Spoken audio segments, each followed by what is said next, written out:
Scott Dixon.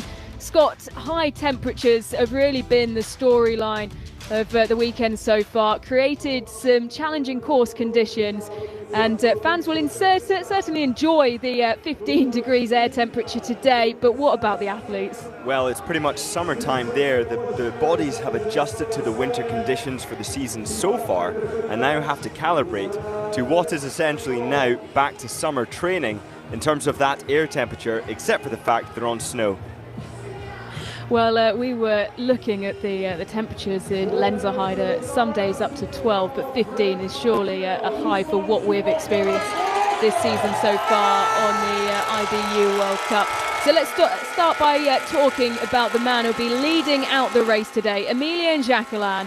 2 pursuit wins in his time, but when he won the sprint in Contiolahti, was not followed by the pursuit. He will today, though, Scott, be followed by bib number 3 with 27 pursuit wins, Johannes Thingnes. There's quite a battle that's going to develop here.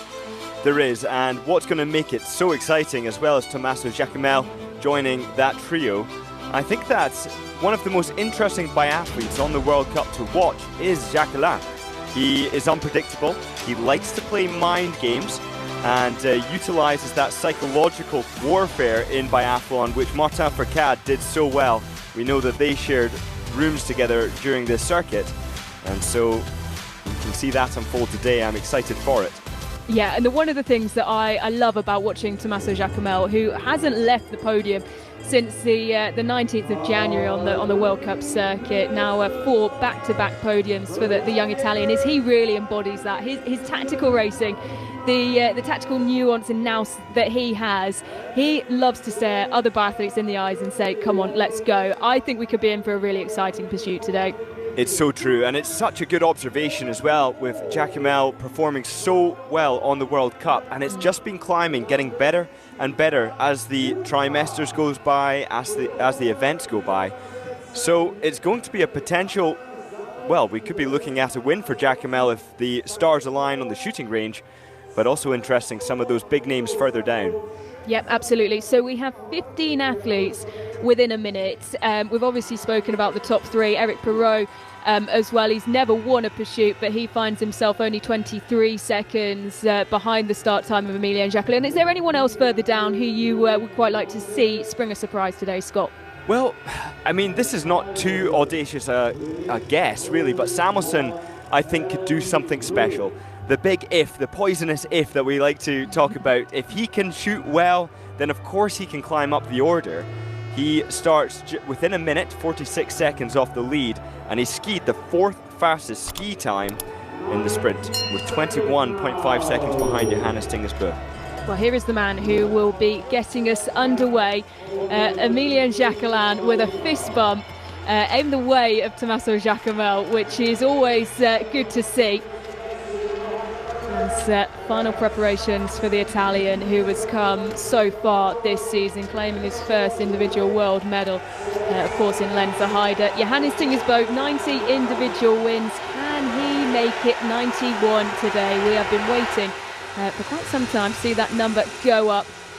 27 pursuit wins. When you look, Scott, at those around him, Eric Perrault never won a pursuit. Tommaso Giacomelli never won a pursuit. 2 pursuit wins for Emilien Jacquelin, and of course then there's Johannes Thingnes with 27.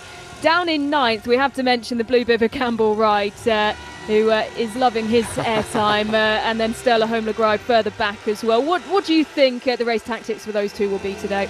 Well, I think that Wright is going to potentially end up working with Legreid. It's not too big a gap between them, and there's so many big names just within a tight little group, and it's going to be challenging. Eric Perrault up there, Giacomelli up there, super consistent biathletes, but it's going to be certainly a challenge for Legreid to pull back his 58 seconds off the lead. Now just 10 points separating the top 2 in the fight for the Crystal Globe. But first, out of the blocks today is Emilien Jacquelin, revitalised as he returns from a World Championships that he described as a failure. Next to get started will be Tommaso Giacomelli, just 20 seconds back, and then just 1 second separating him and Johannes Thingnes, who's in that slightly darker red bib today. It's something that he shares with Sturla Holmlegreid. They are level on 290 points. in the race for the pursuit discipline. We can see Campbell Wright move into the blocks now as they start to stream out. Well, Scott, you mentioned there Sebastian Samuelsson. He wears bib number 11, is just about to get his race underway. Just what does he need to do in terms of bringing the shooting together? He needs to hone that magic that he found at the Olympic Games in 2018, Pyeongchang, where he surprised the world with a silver medal on that occasion, I think beating Benedict Dahl in a sprint finish. And he has the ability to get back to that level, but with this crowd and with the pressure, it could be challenging. Well, Tarja Bo, bib number 22, he finds himself at 1 minute and 20 seconds down. He would need something incredibly special today, but it's not outside the realms of possibility. Absolutely not. And in any case, we can expect to see him climb, as we can with the likes of Reitmüller of Germany, starting a bit further back, 42, 2 minutes and 4 seconds back. I think we can expect to see him up the order towards the end of the race, along with Braunhofer of Italy. A bit of an outsider estimation there. Here is bib number 1, Emilien Jacquelin, 20 seconds, Scott, his lead. What do you think his tactics will be for this first lap? So much depends on his health. We know that he's struggled a little bit with a cold, not entirely sure exactly what was wrong, but he has had a sniffle, and that makes a difference, especially when some of your airways are not as open as they could potentially be. But I think he's going to have to pace himself and use mind games. That's how he's going to win today. And then 2 groups of 2 following. Tommaso Giacomel, Johannes Thingnes, and then behind, they all seem to just be coming out in pairs now, as Eric Perrault is leading Endre Stromsheim. And then further back it's Fillon-Maillet, Jesper Neilin, and Campbell Wright within 40 seconds down in 9th, and Niklas Hartvig just outside that 40-second mark in 10th. It's an incredibly close battle, and one that we expect to see swing in a number of directions over the course of the afternoon. But here is Sturla Holmlagride. And one of the challenges that Lagride has today is that he can't afford to simply just get on the heels of the athletes in front of him. He has to run his own race, and that actually applies to all of these biathletes. It's tempting to get on the heels and play a fast first lap, but for Lagride, run his own race and steadily climb the order. And realistically, he needs to finish ahead of Johannes Thingnes today if he is to keep the yellow bib on his shoulders. There is a lot more nuances just to that, but that is probably the really simplified way of putting it with the point system. Obviously, if they both fall further back down, then there's smaller margins between the point differentials for the placings. But he will have his eyes on trying to finish ahead of the great one, Johannes Thingnes. Here is Emilien Jacquelin through 1.6 kilometres. We get a really good shot of the course and the underfoot conditions. Scott, what do you make of them today in the sun? Well, we can see that the track is holding pretty firm in some of those forest sections. Less could be said of some of the track areas in the stadium itself, and that's due to good maintenance and preservation from the IBU. It appears that salting has been done to create a firmer surface upon which to ski. Well, and the gap isn't closing between Johannes Thingnes and Eric Perrault, who has Stromsheim in tow. The gap is closing then further back to Quentin Fillon-Maillet and Jesper Neilin. Yeah, and I think Quentin Fillon-Maillet, it's hard to say he's not my favourite today. I think he is, and that's because he is so good in these head-to-head bouts. The first time he was up there against Johannes Thingnes back in Antholz all those years ago, and really held it to the line, just coming second on that occasion. But that was his first feature in the head-to-head battles, and only got better from there. And the instruction given to bib number 1, Jacquelin, as they come towards the range for the first time. 4 shooting stages today, 5 laps. Johannes Thingnes deciding to stay in behind Giacomel. That's an interesting tactic, and perhaps holding himself back somewhat, but bearing in mind he only managed, Johannes Thingnes to get 12.7 seconds on the skis ahead of Quentin Fillon-Maillet in the sprint. so he's not super dominant on the skis at this point in the season. Well, great to see so many French fans travelling over. It's really been one of the distinctive points of this season is how many French fans and flags you are seeing around the different stadiums.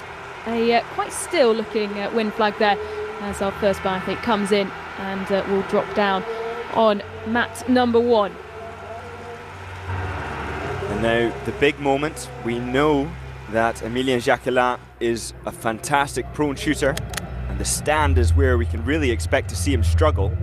He takes one final glance up at the win flags. He makes no changes to his sights. And that first shot beautifully right in the middle, low on the second. 4 out of 4 now for Emilien Jacquelin, and he gets the 5th. That's great shooting. And he's away as Jacquemel and Johannes Thingnes boat pull in and drop down, with now Nélin Leon-Maillet and Emilien Claude joining behind them.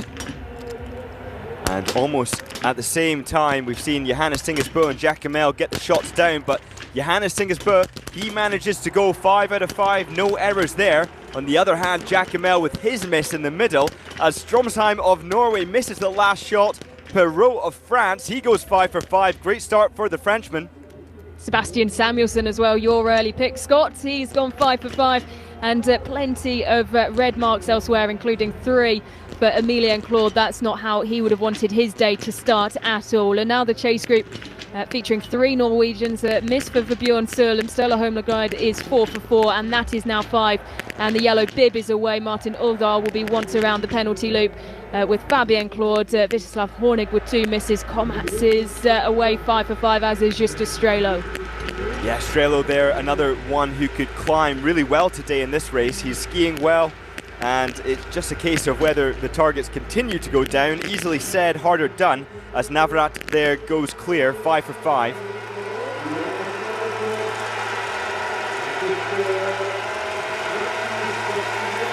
There's quite a profound absence of German flags in the top 14 there, with now Navrat coming across in 15th place, and Horn in 16th. Strelo just outside the top 10 with 11th. Emilien Jacquelin said he's very happy to have found the tools to be able to move forward after the World Championships, and certainly, Scott, his shooting has improved, and he's really attacking that incline now. He is, and he can't afford to go too hard too soon. He'll be comforted to know that nobody has exited the tunnel in his pursuit just yet. And there we see, as I say it, the hunt is on now from this man, the formidable Johannes Thingnes. They've gone head to head so many times. It's going to be exciting to see how it unfolds today.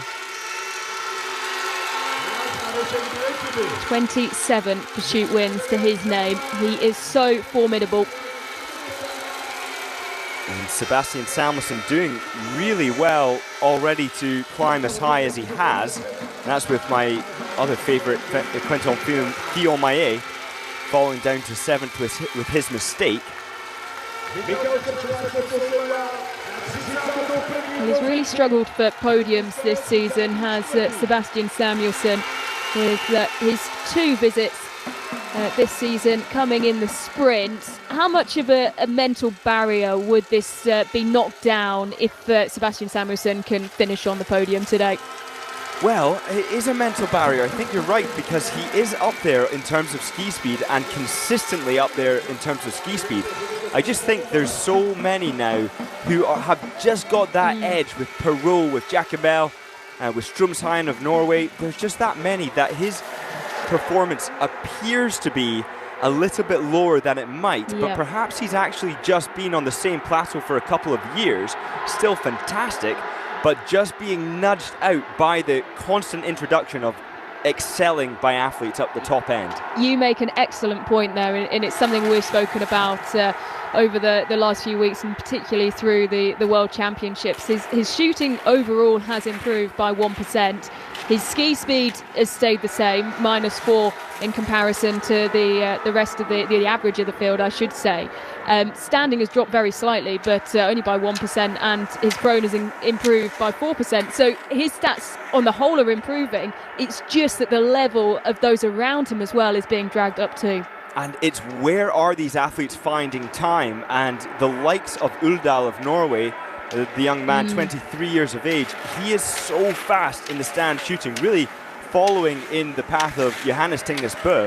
But we haven't seen Sebastian Samuelsson really evolve his stand shooting, and it's been great with those 2 breaths in between each shot, but perhaps it's time now that he follows suit and learns that quicker shooting.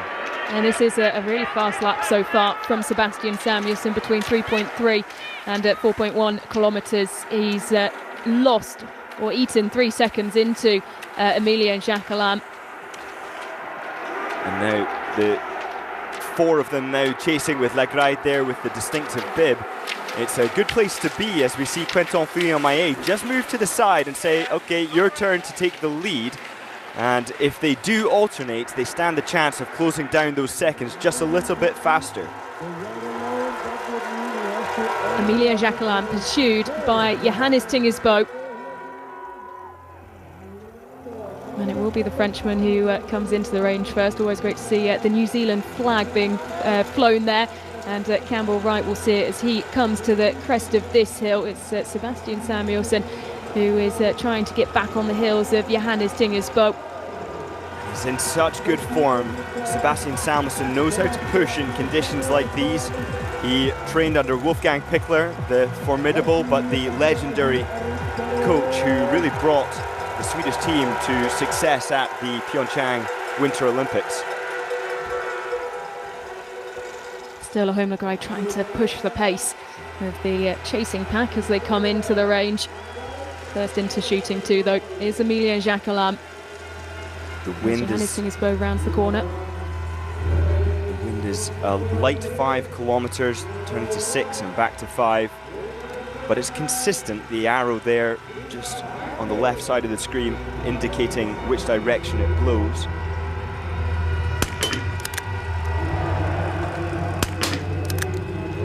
There is the first miss for Jacquelin. The second shot doesn't go down, and Johannes Thingnes will certainly have registered that, trying to block out the sound as Jacquelin is infuriated by another miss. That's only 3 hits out of 5 for the Frenchman.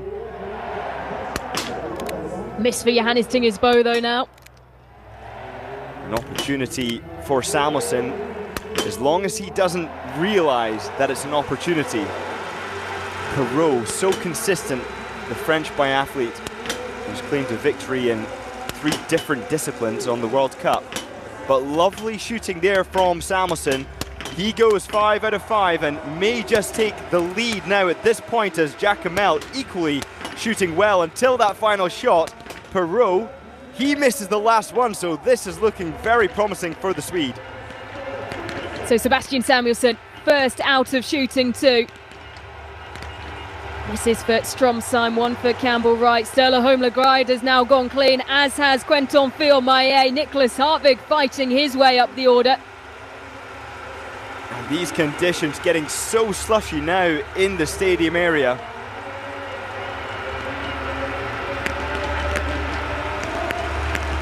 Just Strelo continuing to go very well in the prone, and he's 10 for 10 in this position. Uldal and Jesper Nelin there, the Scandinavians at the bottom of the graphic. They go both 5 for 5, as well as Komatz of Austria and Horn of Germany. Some good shooting in those latter numbers. And not the day for either of the Claude brothers, who wear the French flag. 3 misses in his second prone visit for Fabien, as Emilien now drops down.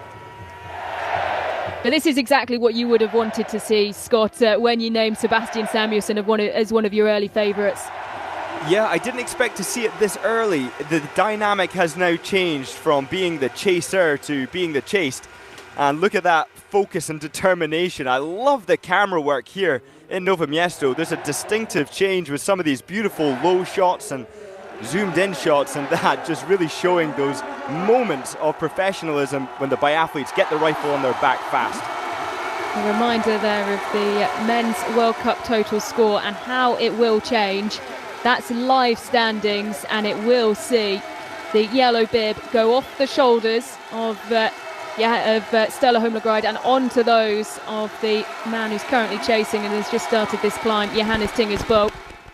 And for Bo now coming up towards the checkpoint, he has been in this position on every lap so far on the chase, but now the man he's chasing has changed. He'll be surprised to see bib number 11 all the way at the front this early on.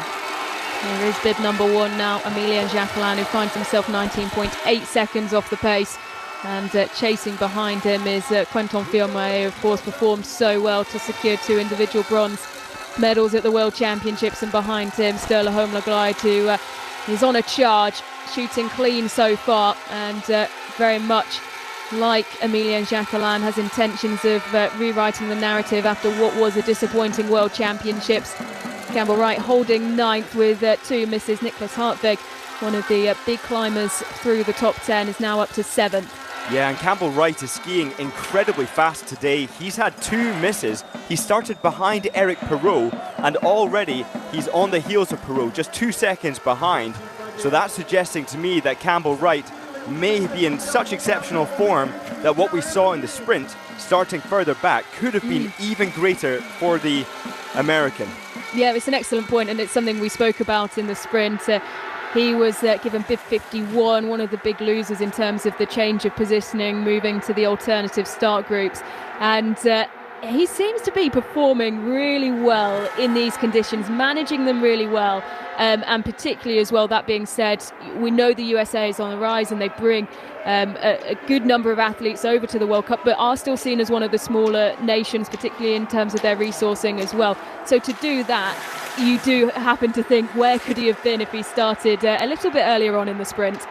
Yeah, absolutely. And now, if you look at the overall course time, Sebastian Samuelsson not only is at the front now, but he has the fastest ski speed ahead of Fabien Claude on lap 1, and the second fastest by 0.5 seconds to this man, Johannes Thingnes on lap 2.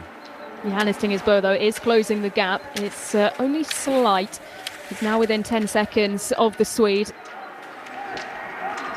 And then the chase trio behind, led by Quentin Fillon-Maillet, finds himself just inside 25 seconds back, and Stella Holmlegreid trying to stay on the back of this group, but it does appear that it's not going as well in terms of that group sticking together as he would have liked. Yeah, perhaps, and Lagride having a slower first lap. He was 8.5 seconds off the pace, faster on lap 2, just 1 second down. That's suggesting to me either that Lagride has decided to take it conservatively in the early stages, or he's tired. Eric Perrault and Campbell Wright working together, and it's Philip Horn who's trying to drag Jesper Nælin, Martin Oldal back into the picture here. Vibjorn Solum just tucked in behind his Norwegian compatriot. And this is such a great group to be in. Quentin Fillon-Maillet, Emilien Jacquelin and Lagride all working together, 3 of the greats. And that is certainly a group capable of closing gaps, but also capable of making each other hurt needlessly to the point where misses are forced. And Quentin Fillon-Maillet actually leading the pace there over the top of the rise as they come towards the plateau pre-range. Really a very fast pace. And it looked like earlier on, just under a kilometre back, that it looked like Stella Holmlegreid was almost being dropped from that group, but actually he put on a good surge up that climb. Coming into the range for shooting 3 of 4, and our first of our 2 stand shoots. And I'm interested to see now from Sebastian Samuelsson, what will he do with his breathing routine? And you'll be able to see the number of breaths he takes between each shot by watching just below his bib number.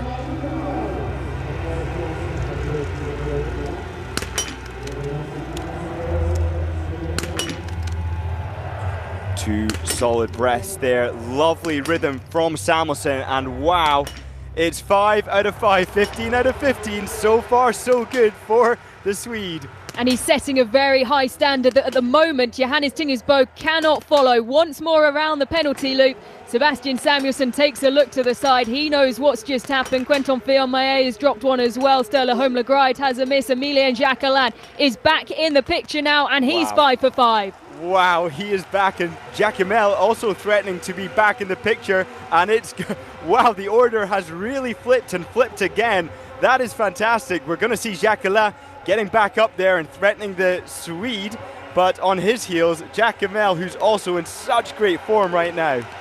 And well, coming out the penalty loop just behind is Johannes Thingnes, who I'm sure will try and bridge the gap to Tommaso Jacquemel. And well, we could have an interesting next lap with these two trying to ride off each other. Eric Perrault 5 for 5, Philip Horn with 3 misses. Jesper Neylin has dropped 1, so has Martin Uldal for Björn Solem, now going 5 for 5 as Philip Naslat is twice around the penalty loop as well. And Johannes Thingnes finds himself chasing once again. He's missed 2 so far, and 33 seconds behind Sebastian Samuelsson. Certainly incapable on the skis of closing that time on the Swede, who appears to be now skiing faster and faster with each lap. Well, when you look at the statistics, Scott, the heavy weighting of pursuit wins over the years, the majority, of course, going the way, more than the majority, 27 pursuit wins. No one in the top 5 has anything near that. It's so easy to mark him down as statistically the favourite. Just what is different at the moment for Johannes Thingnes?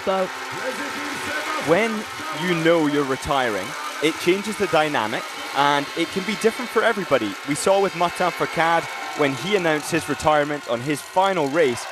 I believe it was in Conti-Lati, at least the last I remember, when he had that phenomenal mass start victory. He seemed to bring that from nowhere, and it was such a wonderful thing to see. And I don't know how Johannes Thingnes has taken it. We've seen a contrast of dynamics when he almost drops out of a race in the individual to now performing at the highest level once again.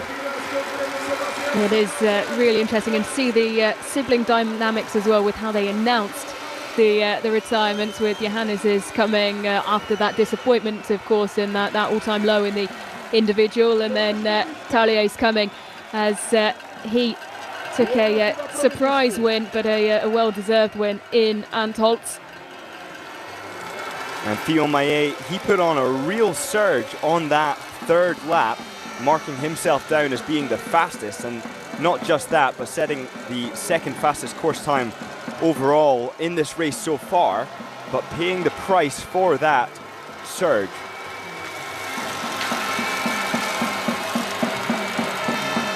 Hartweg of Switzerland, he missed 1 on his first visit, but with 2 clears to follow, he's gone from 10th to 7th.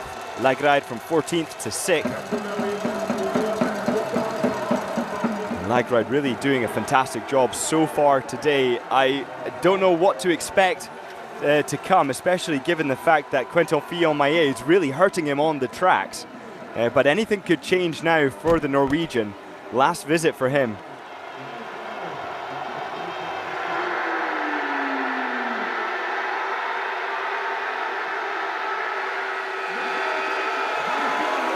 Chase duo. Tommaso Jacquemel and Johannes Thingnes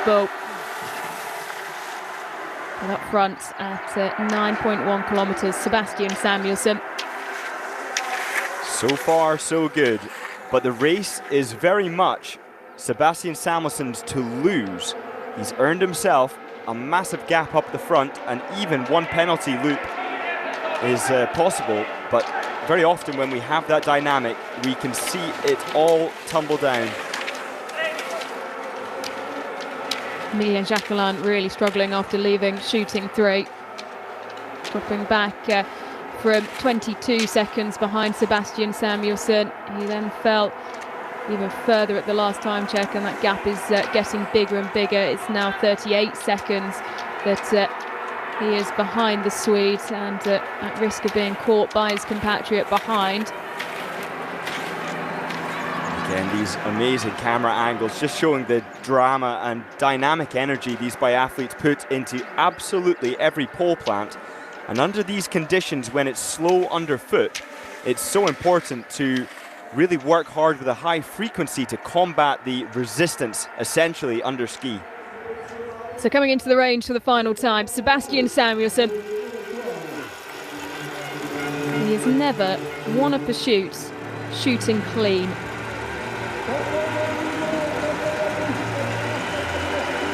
Managed to secure victory in Östersund last season, right at the start of last season, with 3 misses on the day. And 1 miss when he won in Kontiolahti. Can he make it the perfect race and a perfect 20 out of 20? He has a sizable advantage coming into shooting 4. He can afford 1 miss. Yeah. And he can hone that energy that he found in Pyeongchang at the Winter Olympic Games, where he earned himself the surprise silver medal on that occasion.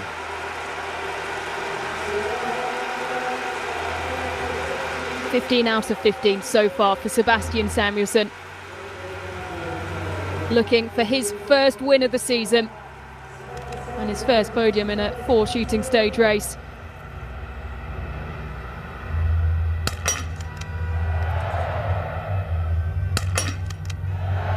The crowd with that delayed response, a beautiful prone hit with the 3rd shot, another for the 4th, and it is another prone hit for the 5th.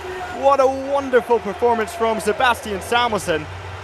It is superb. Sebastian Samuelsson goes 20 out of 20 to win here in Nove Mesto. No one will be able to catch him now. His first win of the season. And now a dramatic battle for silver and bronze. Jacquemel taking the early shooting performance, but having an error with his cocking of the rifle, forcing him to use a spare, but Johannes Thingnes misses. And Tommaso Jacquemel will go 5 for 5 in his final shoot and will go into second, but the chase from behind will be led by Johannes Thingnes, his Sturla Humlegård. An opportunity now for him to climb up the order and defend his top positions, and he gets 5 for 5. He's going to be fighting head to head now in the skis. That's the last thing he wants to hear when he sees who's in front of him. Look at this for a battle.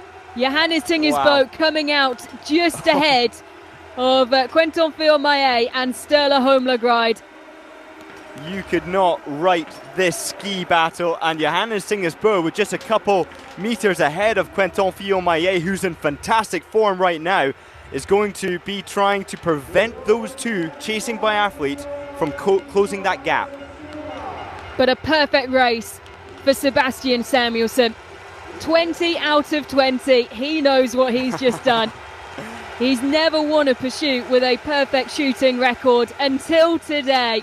And what a joy it has been to watch. He can really enjoy this last lap. And then look at, well, Scott, the live World Cup total score. As things stand, Johannes Thingnes edging it by 5 points. This last lap and the order that the medals might go in here could be so crucial for how the weekend ends in terms of individual competition with the Crystal Globe in mind.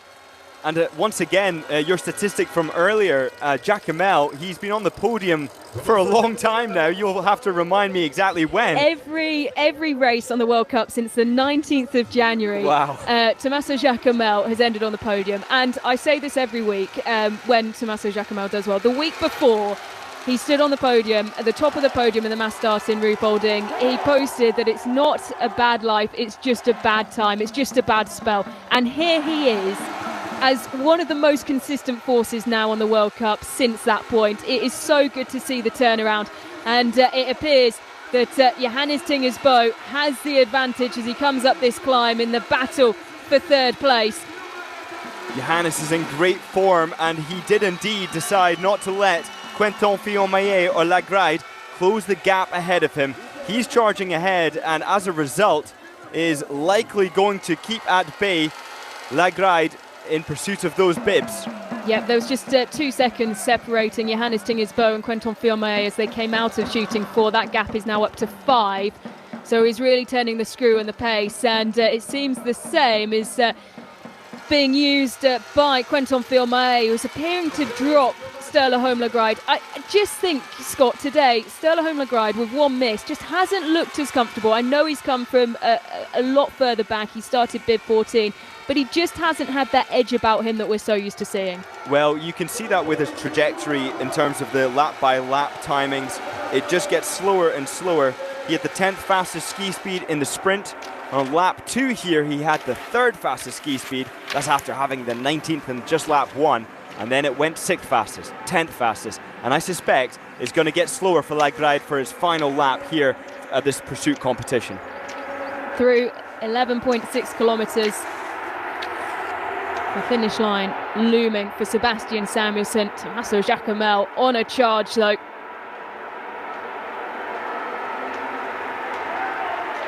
Such lovely focus technique there from Giacomel, who's so greatly upped his game as the years have gone by. But would you know it, Johannes Thingnes perhaps isn't content with a bronze and might just be trying to close that gap. Well, let's keep our eyes on the gap. It's 35 seconds from Sebastian Samuelsson back to Tommaso Giacomel, who has 2 misses. Sebastian Samuelsson, the only athlete in the top 16 to have shot a perfect 20 out of 20. Florent Claude even of Belgium is the other athlete who has shot clean. And, well, the gap there... Wow. It's closed by 6 seconds. With Bo, he is on the hunt, but now still with another 13 seconds to go. It's going to be tight, very difficult. No question, though, about our winner today. Oh, well, an inspired last few weeks for Sweden. You can see the team celebrate together. They ended the World Championships on a real high. And the start of trimester 3 of the World Cup, the final trimester, they are starting in very good form indeed. Sebastian Samuelsson, his first win of the season. It's been a long time coming. Everything has clicked today. The perfect race, 20 out of 20. You cannot ask more than that. A superb performance. What a legendary performance, and such a relief as well from him, and for us spectators who have been big Samuelsson fans over the years. Well, you can see the gap there actually in real time, and you can see Tommaso Giacomel just winding it down as he comes across the finish line. Another podium. That's now 5 in a row for Tommaso Giacomel. Such an exciting young prospect. And when Johannes Thingnes mentions about handing over the baton, of course we know that is mostly targeted, Scott, at the young Norwegians who are fighting it out on the IBU Cup, but actually the likes of Tommaso Giacomel will certainly take up the challenge to fill his shoes as well. Yeah, and the likes of Eric Perrault as well, who really is one of the great legends in those early years of World Cup competition. Lagride in 5th, 53.2 seconds back, and really appears to be suffering. We will have a new yellow bib or an old yellow bib. It will change shoulders today, and it will be back on Johannes Thingnes. The points that he secured is 60 for finishing 3rd. Sturla Holmgren 45 for 5th, and it was a 10-point swing, and so 15 points going the way of, or the 15 points difference, meaning that it is Johannes Thingnes who is back in yellow.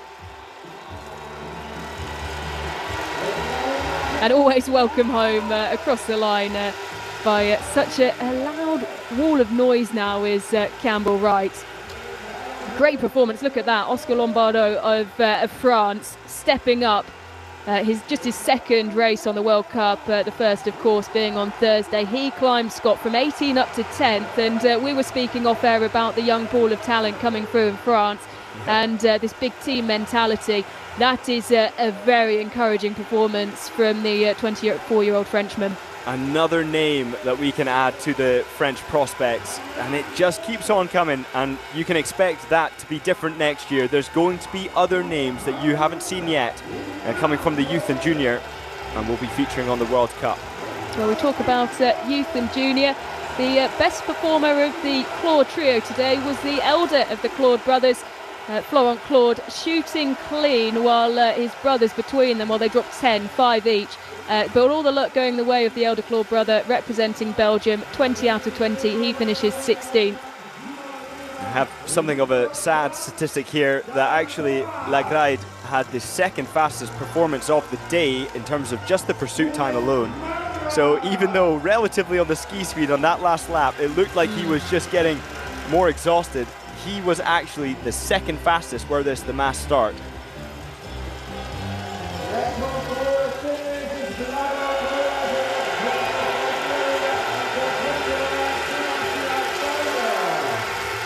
Kretschmar, local, who you dubbed quite a climbing prospect today, he's managed to go from 40th to 21st with 20 out of 20.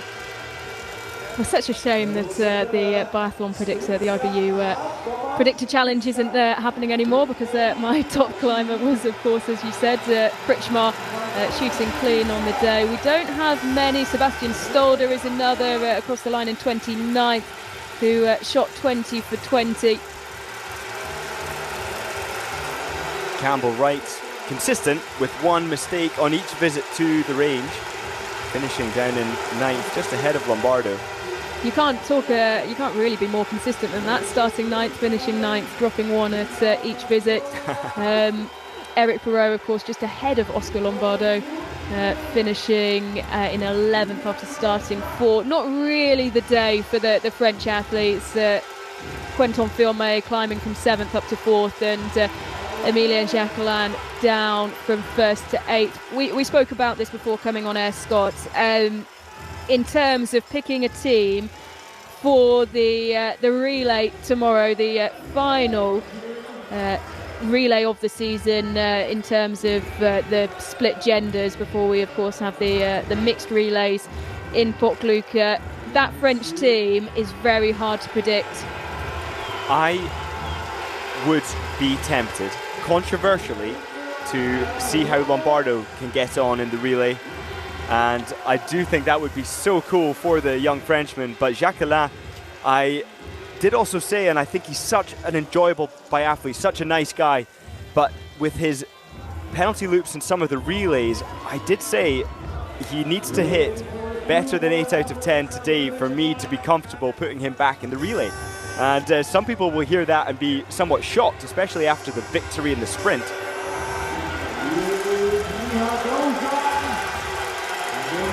He dropped 4, so 16 out of 20. So I suppose that does equate to 8 out of 10. Is that are we putting our money on Emilien Jacquelin being back in the French squad to anchor tomorrow? He'll be back.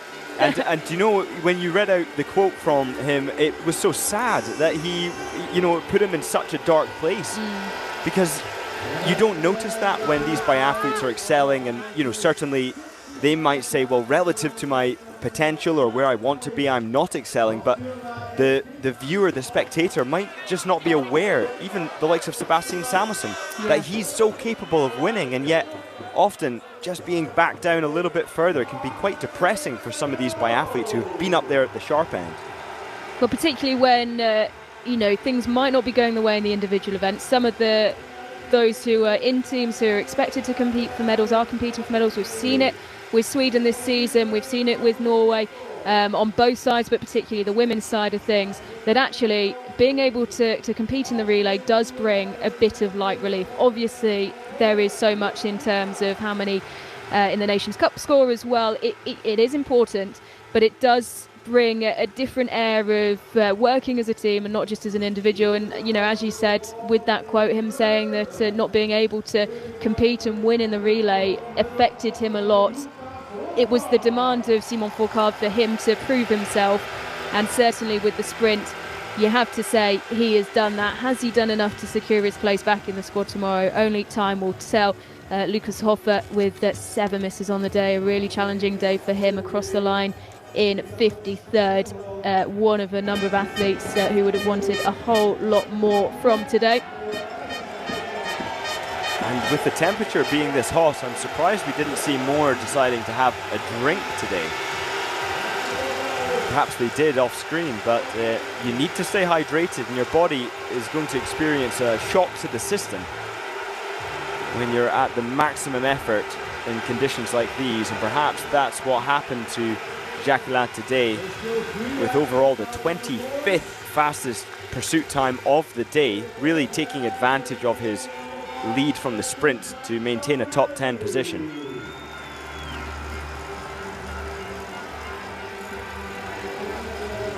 Bib number 59, Zachary Connolly.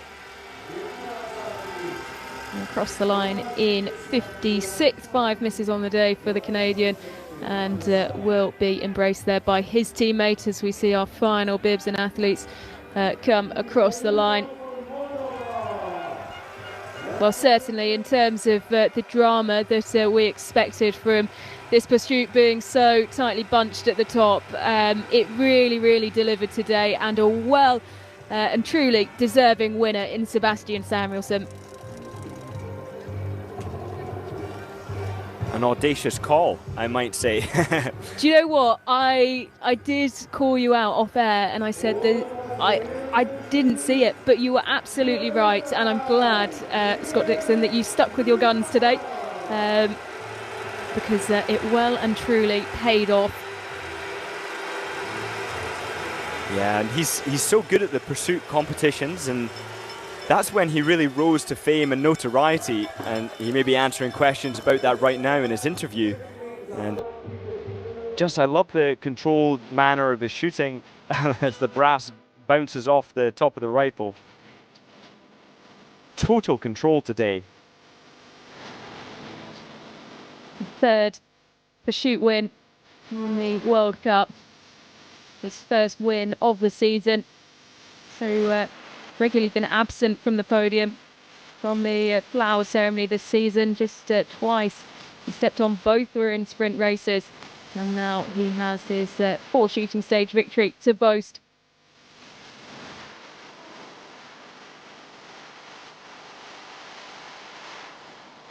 Wolfgang Pickler will be watching somewhere with delight as he sees one of his prodigies make it to the top again after all those years of such hard training, reaping the rewards with a victory now.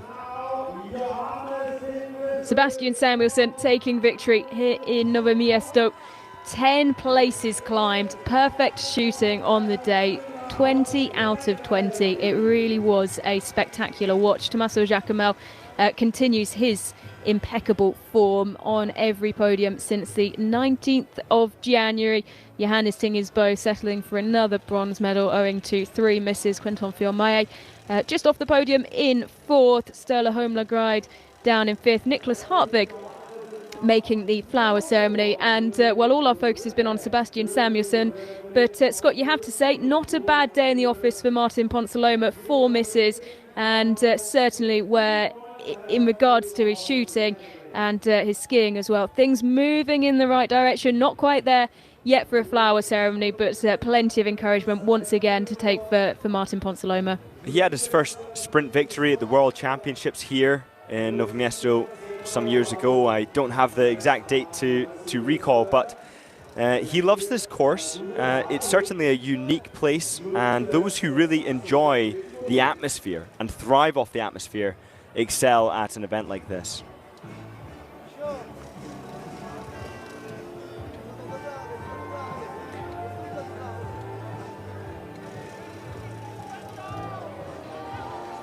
Campbell Wright with the fastest shooting time of the day. I wonder if he slowed it down slightly. Might his shooting have been slightly better? Well, look at that. The yellow bib goes back onto the shoulders of Johannes Thingnes, but just 5 points separating him and Sturla Holmlagride. This is a battle, Scott, that will rage on, you imagine, until the final day. I think it's going to be Johannes Thingnes year. Something about his trajectory and his form right now, it's just a little bit better than Lagride's. Although I do say that just after having seen Lagride set the second fastest course time of the day, so perhaps that's unfair. But in ski speed alone, Johannes Thingnes just got ahead.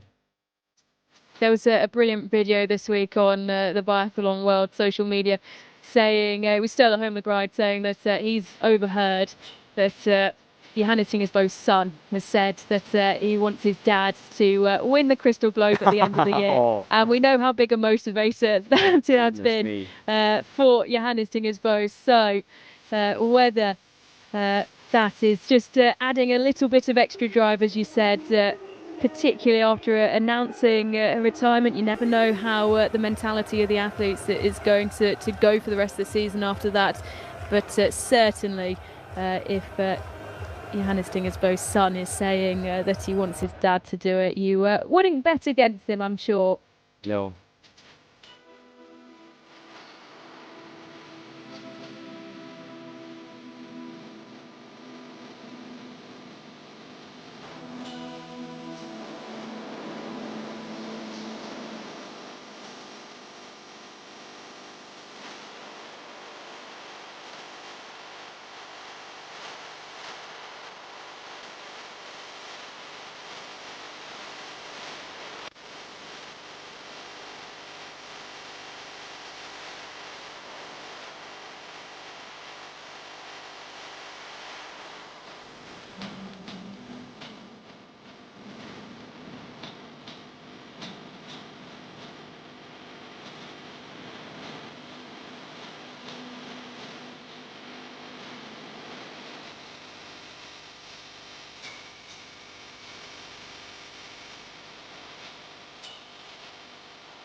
Sebastian, it was a perfect competition. It was a perfect win. Was it like this for you? Yeah, it was for me a really great race. I'm very satisfied not only about the win, but that from the prone shooting, I am by myself, always by myself, and I managed the standing shooting, which has been so bad for me the entire season. So I'm very happy with my performance. At the last shooting, you had a bit of a celebration. So did you enjoy this final loop? Yeah, I tried to push until the last uphill, and then I said to myself, now you can enjoy it.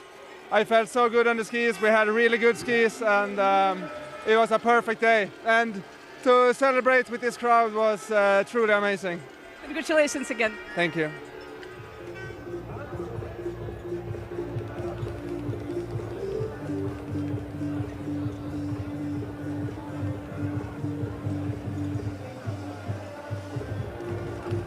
So changes as well in the pursuit score.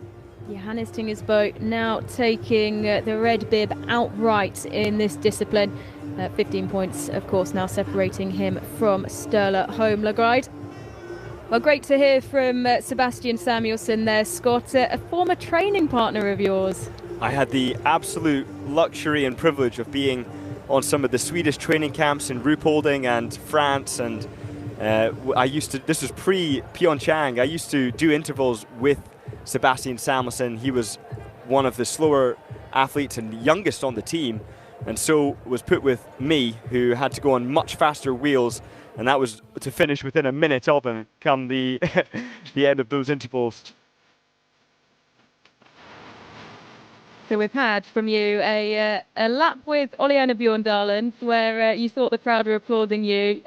Now teammate or training partner of Sebastian Samuelsson, who of course had a spectacular race today. I wonder what we will get from you tomorrow, Well, Scott. here's a really interesting one. At the hotel playing ping pong with my dad, and I said, oh look, there's Ole-Einar Bjørndalen in the distance, and then my dad made eye contact and Ole-Einar went, Dixie, and ran over and gave my dad a big hug. I was like, wow, usually Ole-Einar Bjørndalen won't come anywhere near another person on season for fear of catching a cold, and yet the two embraced, and that was such a cool moment. I had no idea they were friends.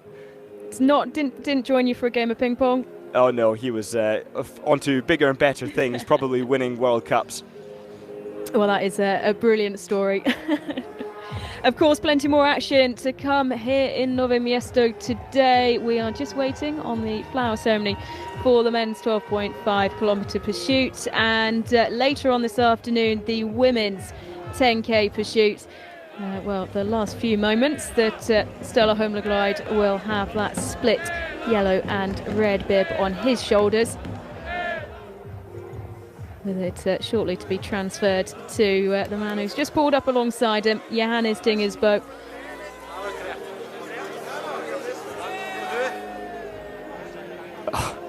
If only the points counted from just the pursuit time alone, it would have been a different story today. It's almost cruel that there's no points attributed to those who had the fastest ski of the day. But Stromsheim would be delighted of the fact that there isn't, given the fact that he was the 45th fastest on the day. That's not a good day for the Norwegian, the last of the Norwegians, by a considerable margin.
I think I was quite lucky in the pro shooting.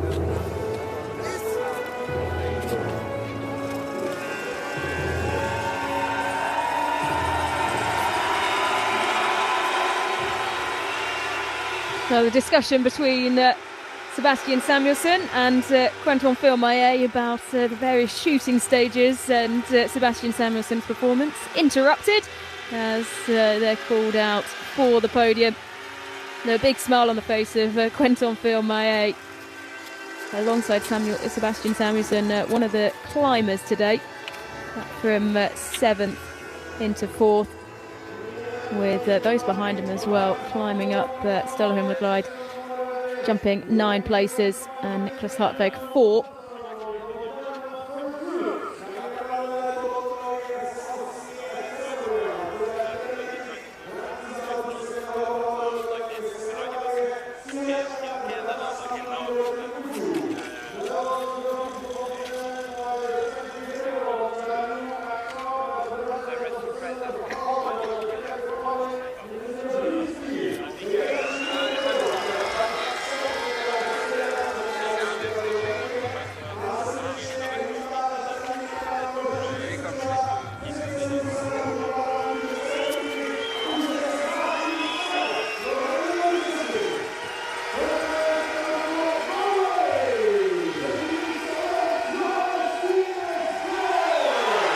missing bib number 3, finishing 3rd, missing 3.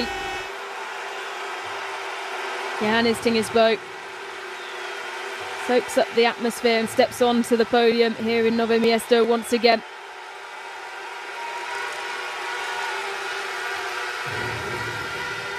He managed to hold it together so well with a really great skiing performance to make up those 3 errors, a somewhat predictable 3 errors, as is often the case for Johannes Thingnes in pursuits. You can tell he is loving competing here in front of the crowd in Nove Mesto, though. Spent a huge amount of time after the sprint taking photos and handing out signatures and just sharing special moments and time with the fans. Well, you can't keep him off the podium at the moment, Tommaso Giacomel. Could it be for the remainder of the season? Make a noise. Well, he'll certainly want to, won't he? Bib number 2, another silver medal. He's a very hungry young man, and he'll want to see those silver medals upgraded into golds, as he did in Ruhpolding in the mass start. But a huge turnaround in terms of his season, and no doubt his confidence as well.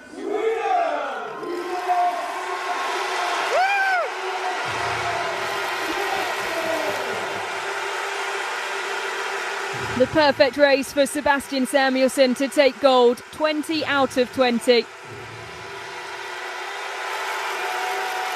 Perfect shooting. Overcoming a disappointing standing record that he's accumulated this season. His first win of the season, his first time on the podium this season in a 4 shooting stage race, and things certainly looking up for the Swede. 25th fastest shooting time of the day. He took his time and maintained a great rhythm between shots. Well, he'll also love this as a small victory for his nation over the Norwegians, so regularly engaging in that rivalry between Sweden and Norway. But in the men's pursuit today, it is Sweden who come out on top. The closest Frenchman to finishing on the podium today, Quentin Fillmaier, climbing from 7th up to 4th, 3 misses for him. And has gone and stood on the wrong side of the podium, just as if he hasn't had enough flower ceremonies in his time. He's changing it up. No Stella French on the podium, and he's rebelling. It's a protest. Stella Holmlegård slotting in next to him, and another really solid performance for Niklas Hartvig to climb from 10th up to 6th. Just 1 miss on the day, 19 out of 20 for both Niklas Hartvig and Stella Holmlegård. But a result that for the Norwegian will see him lose the yellow bib and the red bib as well. He was level on points with Johannes Thingnes in the pursuit score.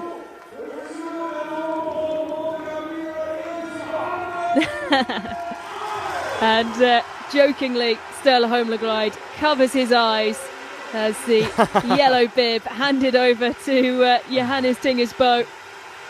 How cruel to do that in the presence of the man who's just lost it.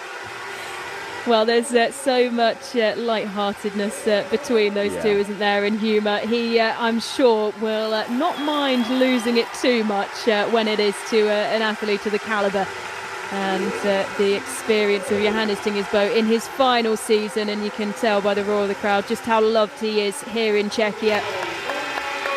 That's so often the case that the biathlon fans don't just love the biathletes from their nation, they love the sport. And they have athletes who they have really loved, and Tantravold, the recipients of so much of that international love over the last 24 hours.